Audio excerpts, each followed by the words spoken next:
Kita mulai dari bagian mata dan telinga ya, ini bagian-bagian pentingnya. Struktur mata. Kornea, bagian depan yang bening, fungsinya melindungi mata sekaligus membiaskan cahaya yang masuk. Pupil dan iris. Pupil itu lubang tempat cahaya masuk, sedangkan iris adalah bagian berwarna yang mengatur besar kecilnya pupil. Lensa dan zonulazid. Lensa memfokuskan cahaya. Nah, lensa ini dipegang oleh serat bernama zonulazid yang membantu proses akomodasi. Badan siliar. Ini mengatur bentuk lensa dan memproduksi cairan untuk nutrisi mata. Retina dan makula lutea. Retina itu layar penangkap cahaya. Di tengahnya ada makula lutea, bagian paling sensitif untuk penglihatan yang sangat tajam. Saraf optikus, kabel utama yang mengirim sinyal visual dari mata ke otak. Selanjutnya, struktur telinga. Pina, daun telinga yang menangkap gelombang suara. Membran tipani, yaitu gendang telinga yang bergetar saat terkena suara. Osikel, 3 tulang kecil, muleus, incus, dan stapes, yang memperkuat getaran suara di telinga tengah. Koklea, organ berbentuk siput yang mengubah getaran menjadi sinyal saraf. Sistem vestibular, bagian di telinga dalam yang khusus menjaga keseimbangan tubuh kita. Selanjutnya, lanjutkan ke indera penciuman, perasa, dan peraba ya. Kafumnasi, yaitu rongga utama hidung tempat reseptor penciuman berada. Sinus frontalis dan subhenodialis, yaitu rongga udara di tulang kepala yang membantu mengatur tekanan dan meringankan beban tulang tengkorak. Concha nasalis, yaitu lipatan tulang yang memperluas area penciuman agar udara bisa diproses lebih maksimal.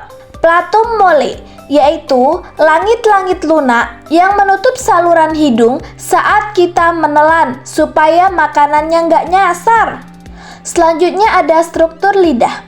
Apek linguae, yaitu ujung lidah yang sangat sensitif. Papila, flimforis, fungivoris, circumvallata, yaitu tonjolan-tonjolan pada lidah. Fungivoris dan circumvallata mengundang reseptor rasa, sedangkan filiformis membantu menggerakkan makanan. Tonsila, lingualis, dan platina, yaitu jaringan limfa di pangkal lidah dan tenggorokan sebagai benteng pertahanan dari kuman. Epiglotis, yaitu katup yang otomatis menutup saluran napas saat kita makan. Struktur kulit. Epidermis, yaitu lapisan terluas pelindung utama kita. Dermis, yaitu lapisan tengah yang super penting karena di sini ada pembuluh darah, saraf, kelenjar keringat, dan akar rambut.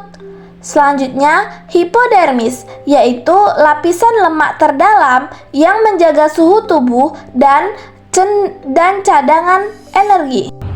Sekarang, bagaimana cara organ-organ tersebut bekerja? Ini prosesnya, yaitu penglihatan. Cahaya masuk lewat kornea, diatur oleh pupil, lalu difokuskan lensa ke retina.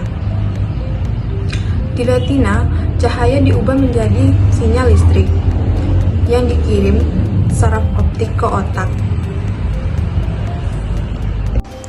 Selanjutnya pendengaran.